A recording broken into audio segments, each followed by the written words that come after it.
All right, I think I'm live.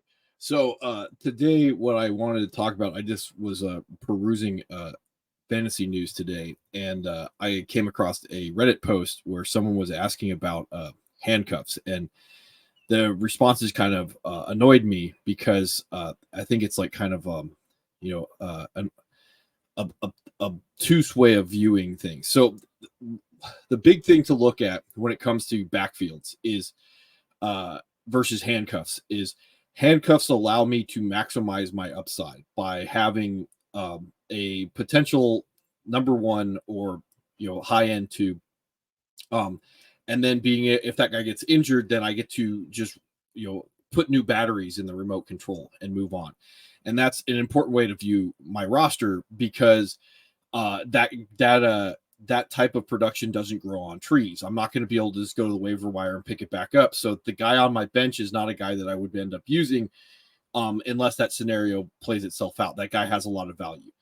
On the other side of the coin, you especially with the drafts that are going on right now, I'm trying to gain guys with potential upside down the line, the story to win leagues. And sometimes these backfields right now are very murky.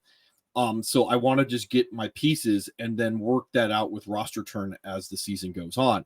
Now, the other thing about getting pieces of backfields is I can start both guys to begin the season and get the entirety of the points. So, like if we look at, and I have Elijah Mitchell highlighted to begin with, but if we look at like a Montgomery, a David Montgomery, and a Jahmyr Gibbs, like I can start both those guys week one. I'm lowering my overall ceiling, but the thing is, I'm going to get the total points out of that backfield, and I would guess on a week to week basis, there's going to be 20 to 30 points combined with that backfield with a particular build.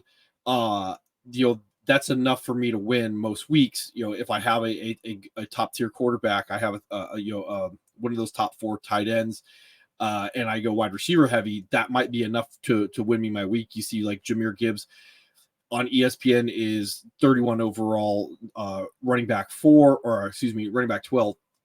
I could put these two guys together, and I can, like I said, like it caps my ceiling.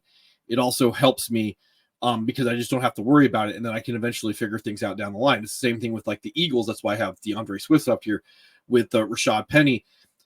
It may be a very murky backfield to start the season. One of these guys may take over, roles might be defined, and I want both of them to start my season because I can't allow somebody else to have have the upside that I've passed on. So I want both those guys. I have to see them as a package deal at this point.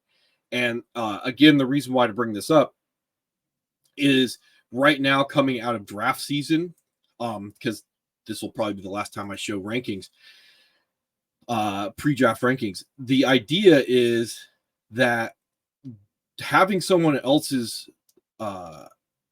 handcuff right now is probably not the greatest idea, even though there are a limited amount of players that have potential avenues towards being league winners. And if I look at like my wide receivers, there's a certain point where I see a Darnell Mooney on ESPN going at 118 overall, wide receiver 52. And I hesitate to say there is no shot because obviously there is, 17 weeks of the football falling into his hands and a defender falling down. But the avenue for Darnell Mooney to win a league, to have more than just a couple fantasy relevant weeks that no one can predict is that's what his range of outcome is going to be, as opposed to when I go over and there's a reason why I have Elijah Mitchell highlighted. Elijah Mitchell on ESPN, they're like, hey, don't draft this guy almost. And the reality of it is, not only is a guy like Elijah Mitchell going to have a slight degree of week to week usage, he's one of the most valuable handcuffs in all of fantasy. So if I were to draw a picture to how Elijah Mitchell wins leagues versus how a guy like Darnell Mooney wins leagues, there's only one right-hand turn for a guy like Elijah Mitchell, where a guy like Darnell Mooney has all these left and right-hand turns that need to happen for him to be a league winner.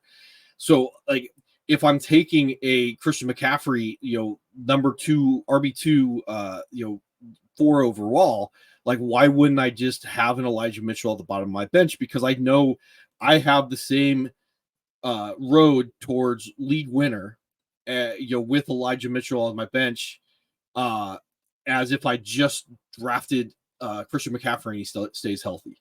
Like, that's the road that I want to go down. And having pieces of backfields is great to see how they shake out down the line as the season progresses.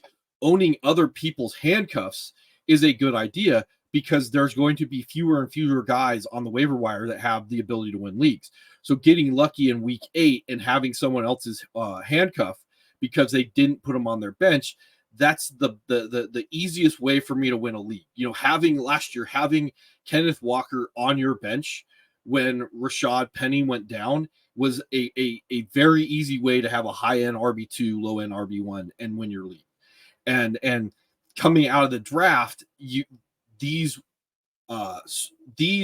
handcuffs don't have that same straight shot to being a league winner. I'm not saying don't draft them. I'm saying the opposite. You should, but if they're not your handcuff, there are other guys right now that have a better shot towards being a league winner. I talked about Puka Nacua the other day. Right now with Cooper Kupp more than likely trending towards not playing week 1, Puka Nacua has a straight shot to be a league winner. If he goes and performs week 1 and he just doesn't come off the field again the rest of the year, he's a league winner, as opposed to let's say, I'm hurting myself again, Tajay Spears, who probably does have league winner status, but if you're not taking Derrick Henry, like, you're just waiting and hoping that this guy pays off. And the other problem with that is, like, this should be a priority pickup for you if you own a guy like Derrick Henry. Once you kind of figure out the bottom of your roster turn, you want to get this guy as fast as possible if you didn't take him, because he's going to be the hardest guy for you to get onto your roster once someone else puts him at the bottom of their bench, because you're the one that has the most value in that guy. And that guy can hold it against you as the season goes on, just in the same way that you get to hold that against someone else in your league if you pick up someone else's handcuff, because they have more value to someone else than they do to you, even though it's still a lottery ticket towards league winning status. So anyway, that's about 7 minutes or so. And I've said about all I need to say today. So, I will talk to you guys some other time.